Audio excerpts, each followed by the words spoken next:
Online platform पर आप सभी का हार्दिक स्वागत है। तो आप कह रहे हैं सर हंस लेट भी आ रहे हैं, हंस भी रहे हैं। आइए, हंसने से एनर्जी मिलती है, हंसना चाहिए। तो सवाल आप लोगों ने पूछ रखा है, शायद जी मैं क्वेश्चन का आंसर नहीं बताया है। मनोज कुमार जी आपका क्या आंसर है भाई? क्वेश्चन है, देखते हैं भाई क्या है। प्रवीण सरस्वत बड़ा लंबा लिखे हैं भाई, क्या लिखा है आपने? और आपने बताया था कि साउथ भारत के राज्यों का विलय मुबारक खिलजी के समय स्टार्ट हुआ था। 1818 ईस्वी में देवगिरी का विलय कर लिया गया था। आपने बताया कि साउथ भारत के राज्यों का विलय पहली बार यासुद्दीन तुगलक के समय विलय राज्य का नाम वारंगल। प्लीज क्लियर करें कि पहले बार किसके समय में स्टार्ट हुआ था? तो मुबारक खिलजी है, मुबारक खिलजी पहले आता है उससे पहले मुबारक खिलजी, पहले मुबारक खिलजी से होता है पहली चीज। यानी यासुद्दीन तुगलक के बाद में आ रहा है तो उसके समय विलय हुआ है, लेकिन शुरुआत की बात करेंगे तो मुबारक खिलजी पहले जवाब हो गया। दूसरा क्या लिखा है आपने? रूबी त्रिपाठी कौन सा सही है? क्वेश्चन तो बताइए पहले। रूबी त्रिपाठी जी आपका क्वेश्चन नहीं आ रहा है।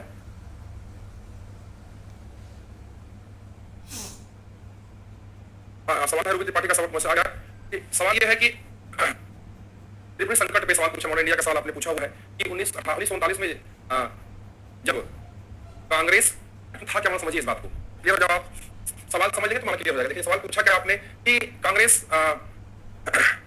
सुभाष चंद्र बोस के इस्तीफे के बाद कौन कांग्रेस का अध्यक्ष बना था, ये सवाल पूछा है। आप कह रहे हैं कुछ किताबों में सिद्धारमैया दिया है, कुछ में राजेंद्र प्रसाद दिया है। जब सवाल को समझिएगा तो आप कुछ चीजें क्लियर होंगी। सवाल ये है आपका, उसके पहले प्रकरण समझ लीजिए। तो सुभाष चंद्र बोस और सीतारामैया अध्यक्ष पद के लिए खड़ी। सीतारामैया का समर्थन गांधी जी कर रहे थे, सीतारामैया का समर्थन गांधी जी कर रहे थे, और गांधी जी के समर्थन के बावजूद ही सीतारामैया हार गए थे। और जीता कौन था? सुभाष चंद्र बोस। ठीक है, सॉरी। तो सीतारामैया क्या हुआ था? हार गए थे, सुभाष चंद्र बोस जीत गए थे। लेकिन चूंकि फिर सुभाष चंद्र बोस ने इस्तीफा दे दिया था, अध्यक्ष तब बनाए गए थे राजेंद्र प्रसाद। क्लियर? तो सीतारामैया के इस्तीफा भाग गए थे, सुभाष चंद्र बोस जीतने के बाद भी इस्तीफा दे दिए थे, तब अध्यक्ष ने थे राजेंद्र प्रसाद। क्लियर? तो ये सवाल का जवाब आपका। मनोज कुमार जी आपका क्वेश्चन, तो आप आओ बताओ, आप ऐसा देख रहे हैं लेकिन आपका सवाल नहीं आ रहा है। चलिए सवाल फिर से भेज दीजिएगा। हम लोग चर्चा कर रहे थे यात्रियों का मुगल काल में। मुगल काल में जो यात्रियों का विवरण आपने देखा था, वर्नियर और ट्रेवेनियर। तो ट्रेवेनियर क्या था? जौहरी था। ट्रेवल इन मुगल एम्पायर, 6 बार यात्रा पाया था। तो शाहजहां के समय भी है और औरंगजेब के समय में भी। वर्नियर जो है वो यात्री है, दोनों देखिए आप, जब देखिए ऐसे याद कर लीजिए, वर्नियर और ट्रेवेनियर, यही था ट्रेवर्नियर, वर्नियर और ट्रेवेनियर। देखिए दोनों नियर थे, दोनों पास पास थे। कहां पे? फ्रांस में। तो पहली बात तो ये होगी कि दोनों कहां के थे? फ्रांसीसी यात्री थे। फ्रांस के थे। नियर, वर्नियर, ट्रेवेनियर, नियर माने पास पास, दोनों पास पास थे, दोनों एक देश के थे। पहली चीज की करिए, वर्नियर और ट्रेवेनियर। तो वर्नियर का क्या था? ट्रेवल, वर्नियर डॉक्टर था ना, वर्नियर क्या था? डॉक्टर था। और ट्रेवेनियर क्या था? जौहरी था। ट्रेवेनियर क्या था? जौहरी था। और इसने किताब क्या लिखी थी? The six wise, the six wise किताब लिखा था, द सिक्स वायज। और इसके बाद क्या लिखा था? Travel in India, travel in India ये किताब लिखा था। ट्रेवल इन इंडिया किताब लिखा था इन्होंने, ट्रेवल इन इंडिया। और ट्रेवेनियर ने और वर्नियर ने लिखा था travel in Mughal empire, travel in Mughal empire लिखा था। तो वर्नियर और ट्रेवेनियर के बारे में बात हो रही थी, हमने कुछ चर्चा किया था आपके साथ में। तो ये ऐसे याद रखिएगा, वर्नियर, नियर माने पास में, दो पास पास के थे, दोनों फ्रांस के थे। ऐसे आप चीजों को याद रखेंगे। और इसके अलावा वर्नियर ने जो बात कही है उसके बारे में आपको बता दूं मैं कि उत्तराधिकार के युद्ध के समय यही था। उत्तराधिकार के युद्ध के समय कौन था? तो वर्नियर था। दूसरी चीज क्या है? पहली चीज उत्तराधिकार के समय, दूसरी चीज क्या है समझिएगा। दूसरी चीज है आपका, वो है उत्तराधिकार का युद्ध हुआ, दारा को हार गया था ना। दारा को हार गया था। सवाल मान लीजिए पूछ लूं मैं आपसे, वह कौन यात्री है जिसने यह उल्लेख किया है कि दारा सिकों को हारने के बाद सड़कों पर घुमाया गया था, खुलेआम खुलेआम घुमाया गया था सड़कों पर? कौन उल्लेख करता है? तो भाई जो उत्तराधिकार का युद्ध देखेगा वही कहेगा। तो वर्नियर ने कहा था, वर्नियर ने कहा था कि दारा सिकों को हारने के बाद, इसको लिख लीजिए, इंपॉर्टेंट है ये, दारा सिकों के हारने के बाद खुले में सड़क पर घुमाया गया था, खुले में सड़क पर घुमाया गया था। ये जो चर्चा करता है वो कौन करता है? वर्नियर करता है। कौन चर्चा करता है भाई? वर्नियर करता है।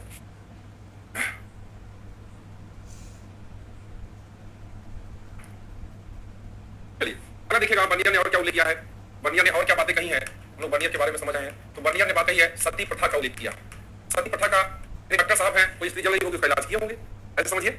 सती प्रथा का उल्लेख किया है वर्नियर। और इसके अलावा बनारस के विश्वविद्यालय की, बनारस के विश्वविद्यालय मतलब उसमें बनारस जो शिक्षा का केंद्र था, बनारस के विश्वविद्यालय की तुलना यूनान से किया है। यूनान के तुलना यूनान के विश्वविद्यालय से किया है। अब आप कहें क्या विश्वविद्यालय था क्या उसमें? शिक्षा का केंद्र था उसमें बनारस। तो वहां की शिक्षा व्यवस्था की तुलना यूनान से किया है। यानी कहने का मतलब कि बनारस की शिक्षा व्यवस्था थी वो बेहतर थी, बेहतर थी। ये तुलना यूनान के विश्वविद्यालय से किया है। ये बात किसने बताई है? इसने वर्नियर। ठीक है, तो ये दो यात्री जो थे हम लोग चर्चा कर रहे थे उनके बारे में हुआ।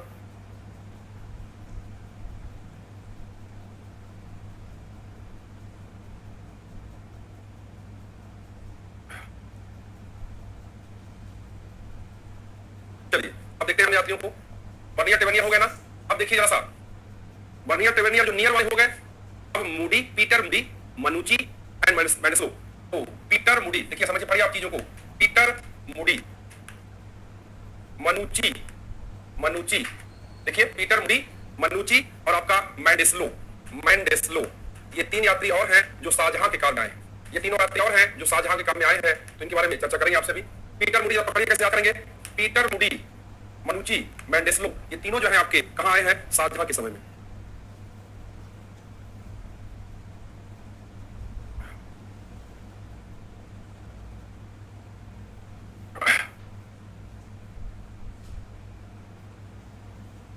ठीक है, अब आइए एक देखते हैं हम लोग जो है पीटर मूडी के बारे में। पीटर मूडी और मनुची ये दोनों इटली के थे। दोनों कहां के थे, ये ध्यान समझिए भाई। देखिए मूडी और मनुची ये दोनों जो है आपके कहां के हैं, इटली के। दोनों कहां के हैं, इटली के हैं। तो ये आपको ध्यान रखना है, पीटर मूडी और मनुची। मूडी और मनुची दोनों कहां से हैं, इटली से संबंध रखते हैं, ये बात क्लियर रखिएगा। जैसे बर्नियर टेवेनियर कहां से है, फ्रांस से। तो मनुची और मूडी ये दोनों जो है ये कहां के हैं, इटली के। क्लियर। अब आगे अब देखिएगा पीटर मूडी के बारे में बात करते हैं हम लोग। पीटर मूडी के बारे में तो इटली का होगा पहली चीज। दूसरा क्या हो गया कि पीटर मूडी ने भारत में जो उल्लेख किया है, शाहजहां के काल में जो अकाल पड़ा है उसका उल्लेख किया। इसका उल्लेख किया बहुत इंपॉर्टेंट है, अंडरलाइन करिएगा। देखिएगा शाहजहां के समय, देखिए यात्रियों सवाल जो पूछा जाता है तो यही से पता बनता है कौन किस दरबार में आया, कौन किसके दरबार में आया। चल रही क्या भाई, जरा सा एक बार चेक कर लो भाई कमेंट आपका एक बार फिर से। आप लोग क्या कमेंट कर रहे थे।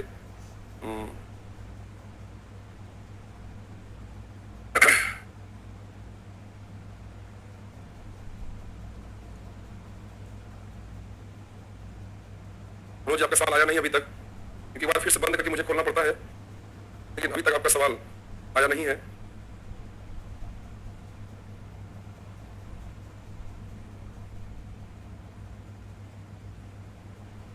शुभम शर्मा का कुछ प्रश्न है। आप लोग मॉडल इंडिया सवाल भी पूछ रहे हैं, अच्छी बात है, इसका मतलब आप लोग पढ़ रहे हैं। शुभम शर्मा का पीजीटी हिस्ट्री के लिए घटनाओं की डेट याद करना जरूरी है क्या। पीजीटी हिस्ट्री के लिए निश्चित तौर पे 100%। ठीक है, देखिए एक जान लीजिए जिस हिसाब से आप लोग पढ़ रहे हैं, ऐसा नहीं कि दुनिया बैठी है, दुनिया भी कहीं ना कहीं पढ़ रही है। तो कंपटीशन टफ है। अगर 2-3 सवाल भी अगर डेट के आ गए, कहानी वहीं खत्म। इसलिए कोई कमी नहीं छोड़ना है हमें, और रास्ता भी अपने को तैयार रखना है। अब ये अगर सवाल देखें अगर आपका, तो सवाल यहाँ से देखिए, आपने सवाल पूछा क्या पीजीटी में कौन किसने समझ में आया, लेकिन मैं उसके बाद भी आप बता रहा हूँ किसने क्या कहा, कैसे कहा। इसलिए कह रहा हूँ कि अगर एक भी सवाल अगर यहाँ उठा के पूछ दिया, हम नहीं चाहते हैं कि आप वहां से डिफीट खाएं, कि आपको नहीं पता था। आप कहेंगे कि सर कितना याद करें, तो कितना याद करें, लगातार याद करते रहिए, ठीक है, काम हो जाएगा। इस सवाल पूछा गया है, जय बहादुर ने पूछा है सवाल कि पर ऊपर चेक करें। शुभम शर्मा जी ऊपर तो नहीं आ रहा मैसेज, बाद में आया है। शुभम शर्मा का सवाल है सर जो आप पढ़ा रहे हैं वो जीआईसी लेक्चर में भी 100% है, उसमें 80 क्वेश्चन हिस्ट्री आएगा। उसमें पता है आपको 120 प्रश्न में 40 प्रश्न जीएस का रहेगा और 80 प्रश्न आपका सब्जेक्ट का रहेगा। और सब्जेक्ट में क्या इतिहास पूछेगा, यही सब इतिहास आएगा जो आप पढ़ रहे हैं। और चीज बता दूं, उसी की बात वीडियो पढ़ गया, पता ही नहीं आप लोगों को। एनसीएन का एक अलग फोल्डर बना करके वीडियो पढ़ गया था परसों ही।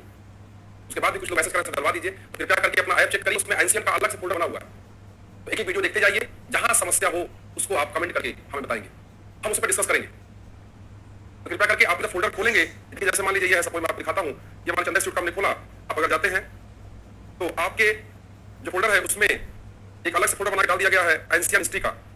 मैं अभी खोल के दिखाता हूं आपको। 12 नवंबर, देखिए जब आप खोलते हैं जैसे 4 ऑप्शन आता है, इस 4 ऑप्शन में वीडियो क्लिक करते हैं, और वीडियो क्लिक करने के बाद देखिए यहाँ पे लाइव हिस्ट्री क्लास, यूट्यूब अभ्यास, मॉडल पेपर और लाइव क्लास एनसीएन हिस्ट्री। देखिए खोलेंगे तो सारे क्वेश्चन आपको 74 वीडियो आपको मिल जाएगा एनसीएन हिस्ट्री का। देखिए वीडियो करके देखते चलिएगा साथ में वो भी, और जो समस्या हो आप जरूर मुझे मैसेज करेंगे, उस पर हम डिस्कस करेंगे, चर्चा करेंगे क्लास में ही। ठीक है, उसको लेकर के परेशान बिल्कुल मत होइए आप लोग, और जो भी समस्या उसे बताइएगा। तो पीटर मूडी कहाँ का है, इटली का है। शाहजहां के समय अकाल का वर्णन करता है। किसका वर्णन करता है, अकाल का वर्णन करता है, वर्णन करता है। भाई पीजीटी वालों तो और एक्स्ट्रा होना चाहिए, और एडवांस में तैयारी करनी चाहिए जो पीजीटी तैयारी कर रहे हैं। ध्यान रखिएगा डेट भी जरूरी है। तो शाहजहां के समय अकाल का वर्णन करता है। तो ये आपको पीटर मूडी के बारे में। मनुची का देखिए, मनुची ये भी क्या है आपका, ये भी यात्री है, कहां का, इटली का। तो पहले ये जो है दारासिको के समय क्या था, ये तोपची था। क्या था, तोपची था। दारासिको के समय में ये क्या था, मनुची। ये सवाल कई बार पूछा गया है, कौन यात्री था जो तोपची था। तो तोपची कौन है, मनुची।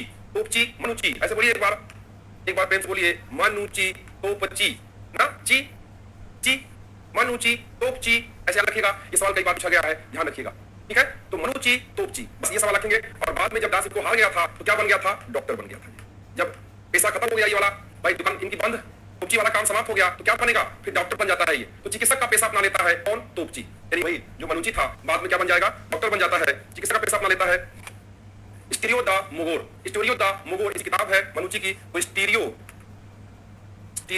द मोगोर, स्टीरियो द मोगोर इनकी किताब का नाम है। तो ये आपको समझना है, स्टीरियो द मोगोर, स्टीरियो द मोगोर ये किताब का नाम है, ये आपको बताना है मनुची के बारे में। तो मनुची का स्टीरियो द मोगोर किताब का नाम है, ठीक है, ये आपको समझना है।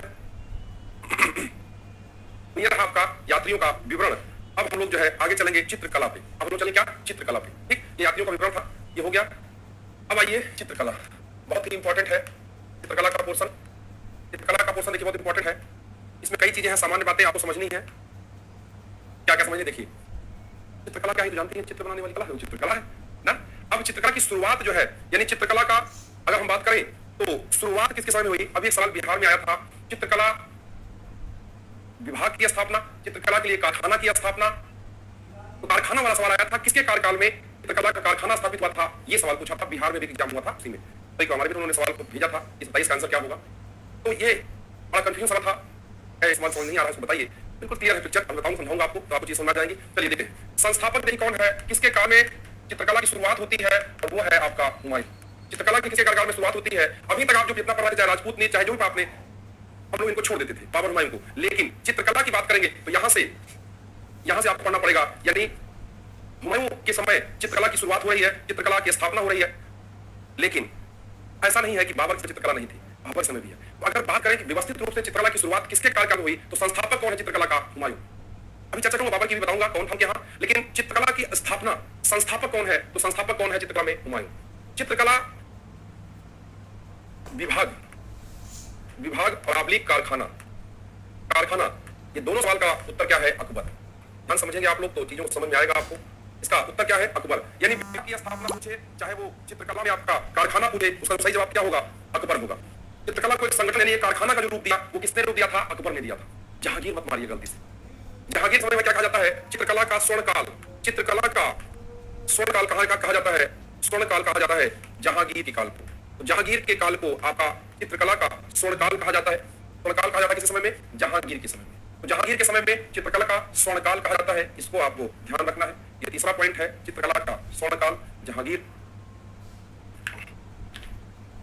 ये चीजें आप वन बाय वन करके समझते चलिएगा।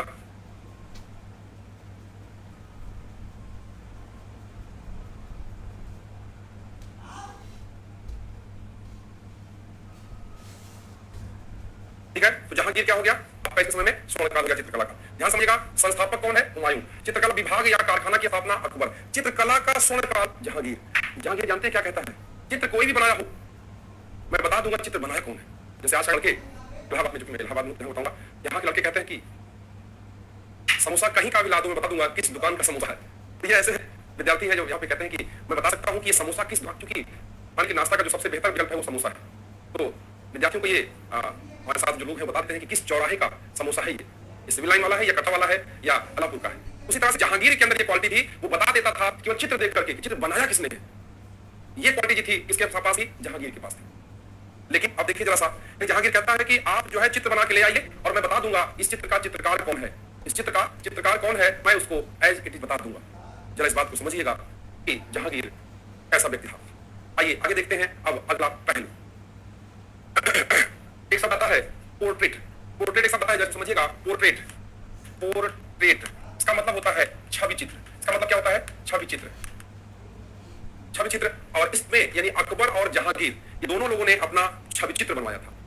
बना दो भाई इतना बढ़िया सा। आज भी देखिए, आप कभी जाइए बनारस बीएचयू मंदिर जो अंदर टेंपल है, वी टेंपल, वहां शाम को जाएंगे, वहां 3-4 लोग आपको मिल जाएंगे जो छवि चित्र बनाते रहते हैं। आप बैठ जाते हैं, आपका 10 से 15 मिनट आपका छवि चित्र बना करके बिल्कुल बेहतरीन छवि चित्र बना करके आपको दे देते हैं। ये भी कला है और किसी के पास नहीं होती है। कहा जाता है चित्रकला का ये गुण है, वो ऊपर वाला वहीं से करके भेजता है, उसमें विशेष क्वालिटी पर वाला डालता है, ऐसा कहा जाता है चित्रकला के बारे में। तो ये जो छवि चित्र है, तो अकबर और जहांगीर, अकबर और जहांगीर दोनों ने जो है क्या बनवाया था, अपना छवि चित्र बनवाया था, अपना पोर्ट्रेट बनवाया था, छवि चित्र बनवाया था। लोगों से भाई बनाओ हमारा चित्र बढ़िया से, मैं बादशाह हूं भारत का, ठीक है, मैं भारत का बादशाह हूं, चित्र बनाओ मेरा बढ़िया शानदार तरीके से, ठीक।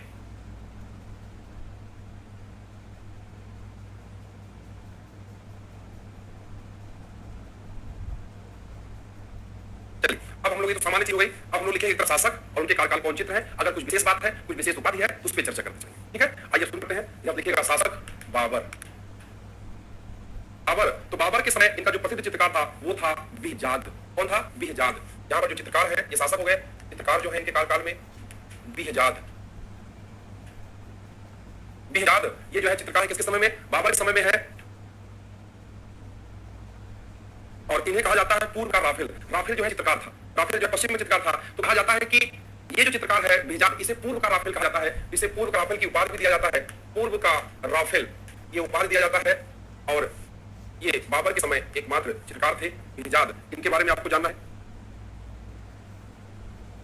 अब आइए हुमायूं, अब आएंगे हुमायूं, और इनके समय में ही चित्रकला की नींव पड़ी, चित्रकला की नींव पड़ी, नींव पड़ी। बताया जैसे आपको चित्रकला की नींव पड़ी थी इसके समय में। हुमायूं के समय में चित्रकला का विभाग किससे स्थापित हुआ? अकबर के समय में। चित्रकला का कारखाना किससे स्थापित हुआ? अकबर के समय में। चित्रकला का स्वर्णकाल किसके समय में था? शाहजहां के समय में, सॉरी जहांगीर के समय में, सॉरी जहांगीर के समय में। ठीक है, तो ये वन बाई वन घटनाओं को आप समझेंगे। अब देखिएगा हुमायूं के समय कौन चित्रकार है, तो इनके समय में दो है, मीर सैयद अली एंड अब्दुल समद।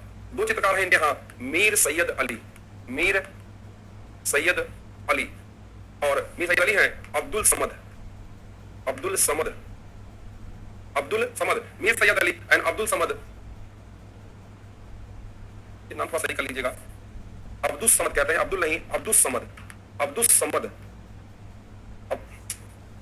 अब्दुल समद है, अब्दुल समद, अब्दुल समद। ये मीर सैयद अली एंड हुमायूं के समय जो चित्रकार है वो कौन है? मीर सैयद अली एंड अब्दुल समद। ये दो चित्रकार हैं किसके समय में? हुमायूं के समय में। हुमायूं के समय में ही चित्रकला की नींव पड़ रही है।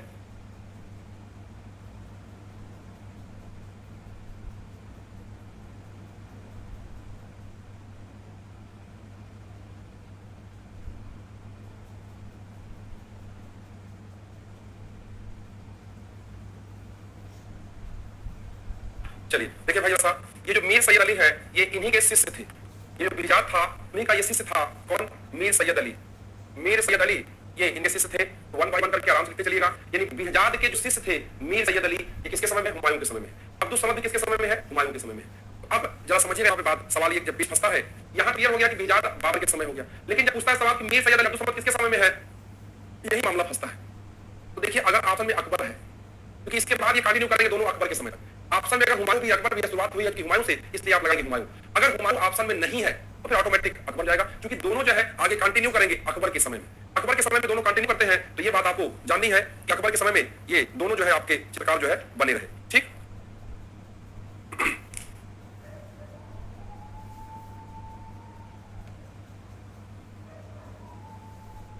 चलिए नेक्स्ट आइए देखिए अकबर। तो अकबर के समय की बात अगर करें कि होता क्या है, यहाँ सवाल बहुत जो डीप पूछता है, तो डीप यहाँ से बहुत पूछता नहीं सवाल आपके एग्जाम में कि चित्रकला में हुमायूं के समय में कैसा ब्रश यूज होता था, कैसा रंग यूज होता था, कैसा उसका बॉर्डर था, ये बहुत ज्यादा नहीं पूछा जाता आपके यहाँ कि कला में क्या परिवर्तन आया प्रति शासकों के समय में। तो ये इतना चीजें नहीं पूछी जाती हैं, इसलिए मैं उस पर नहीं जा रहा हूँ। आप डायरेक्ट जो है कौन कौन से चित्रकार हैं, उनकी क्या उपाधि है, कुछ अगर है या कुछ विशेष कुछ काम किए तो उतना बताऊंगा।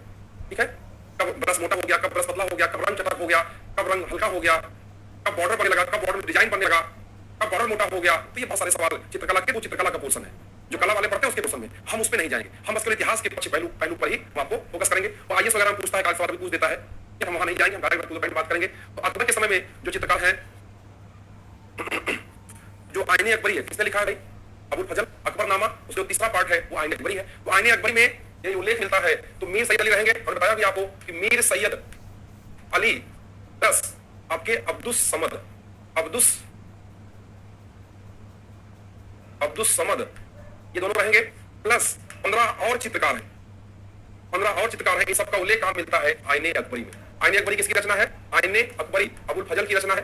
अबुल फजल ने अकबरनामा लिखा था, उसके 3 पार्ट है, जो तीसरा पार्ट है वही आईने अकबरी है। तो इस आईने अकबरी में मीर सैयद अली और अब्दुल समद के अलावा 15 और चित्रकार मिलते हैं। जैसे मैंने बताया था आपको कि अगर ऑप्शन में हुमायूं ना रहे और सवाल पूछ दे कि मीर सैयद अली किसके समय में थे, तो किसके समय में थे? अकबर के समय में। बाबर, अकबर, जहांगीर, शाहजहां, ये ऑप्शन देते और सवाल पूछ ले मीर सैयद अली किस समय में थे, तो किस समय हो जाएगा? अकबर के समय हो जाएगा। ये दोनों थे ही, साथ में 15 चित्रकार और हैं, साथ में 15 चित्रकार और हैं। और वो 15 चित्रकार में कौन कौन महत्वपूर्ण है, आइए अब उनकी चर्चा करते हैं। इस बीच कमेंट भी आपका लेना है, कमेंट भी एक बार ले लेता हूँ, कहानी सही चल रही है कि नहीं भाई।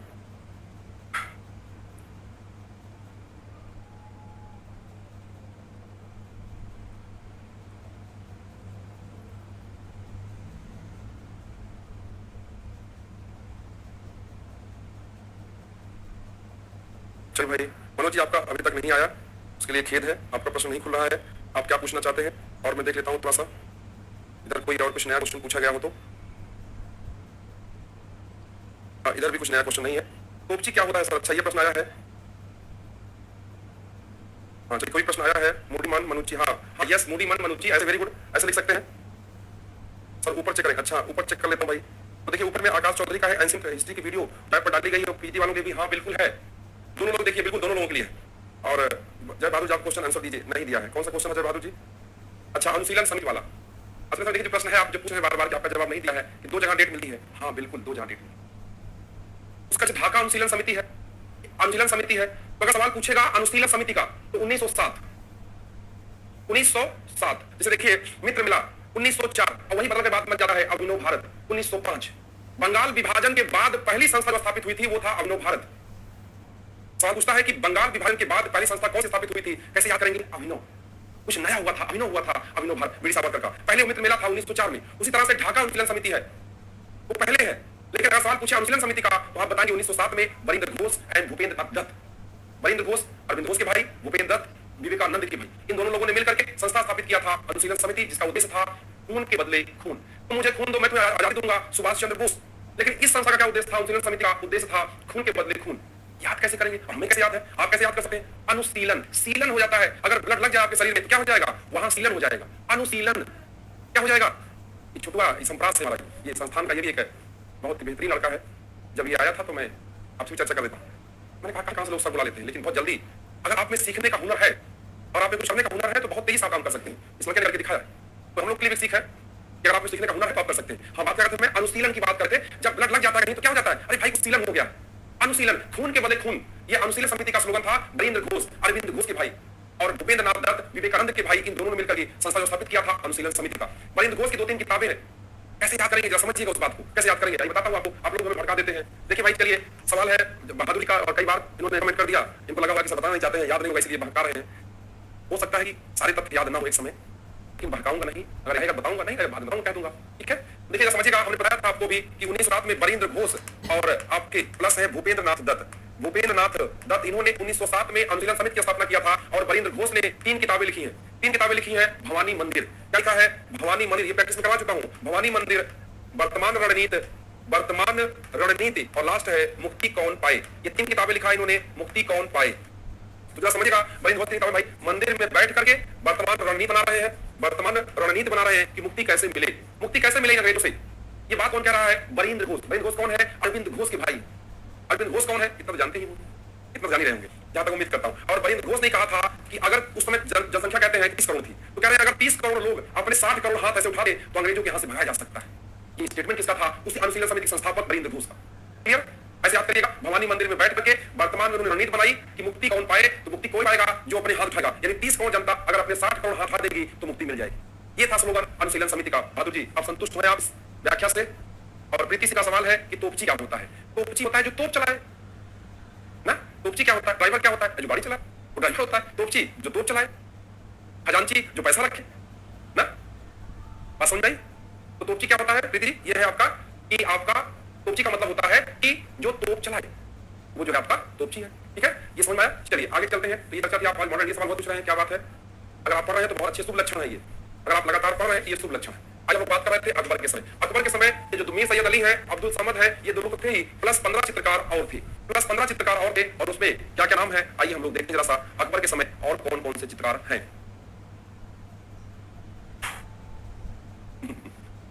फोटो कह रहा है, बस करिए। चलिए थोड़ा सा नाम गिना लेते हैं, नाम चर्चा कर लेते हैं कौन कौन से हैं, फिर कल आगे बताइए। इसमें देखिए, इसमें जो आपके हैं दसवंत हैं, बसावन है, ये 2 बड़े नाम है। कैसे याद करेंगे? 10 और अब्बस। देखिए दसवंत, इन 15 में जो महत्वपूर्ण है वो कौन है? दसवंत है और आपके बसावन है।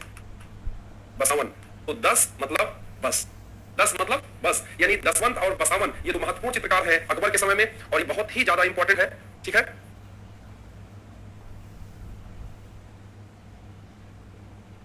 जैसे कहते हैं बस जाइए, दिलो दिमाग में एकदम बस जाइए। तो बसावन जो चित्र बनाता था वो एकदम बस जाता था। लैला मजनू का चित्र ही बनाया है बसावन। लैला मजनू भाई क्या हुआ? एक दूसरे दिन में क्या हो गए थे? बस गए थे। तो बस गए थे बसावन, यानी लैला, इनका जो सबसे महत्वपूर्ण चित्र है घोड़े के साथ में, लैला मजनू का नहीं मतलब आप मजनू समझिए, तो घोड़े के साथ में मजनू का चित्र।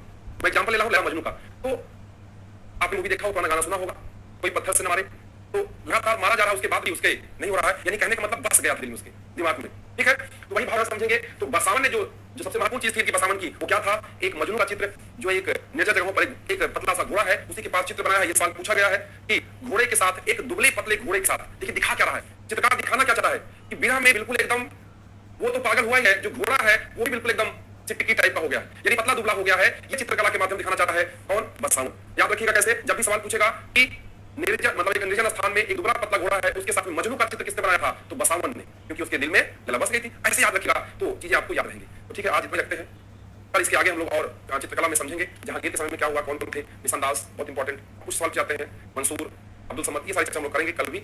आज के सेशन में इतना ही, बहुत बहुत धन्यवाद। ऐसे पढ़ते रहिए और इंडिया में पढ़ते रहिए। एंशिएंट हिस्ट्री का वीडियो आ गया है, उसको भी देखते रहिए, जो समस्या हो पूछते रहिए, पूछिए जरूर। यही होगा बहादुर जी, नहीं बता पाऊंगा तो कह दूंगा कि कल बता दूंगा, ठीक है। ये मत सोचिए कि बोला रहे हैं, बताना नहीं चाह रहे हैं, तो बस कल बताऊंगा। जैसे देखिए अभी एक दो पॉइंट और आप लोगों ने पूछा है, तो दिमाग में है, बताऊंगा, घबराइए नहीं। चलिए आज के लिए इतना ही, बहुत बहुत धन्यवाद, बहुत बहुत धन्यवाद आपका।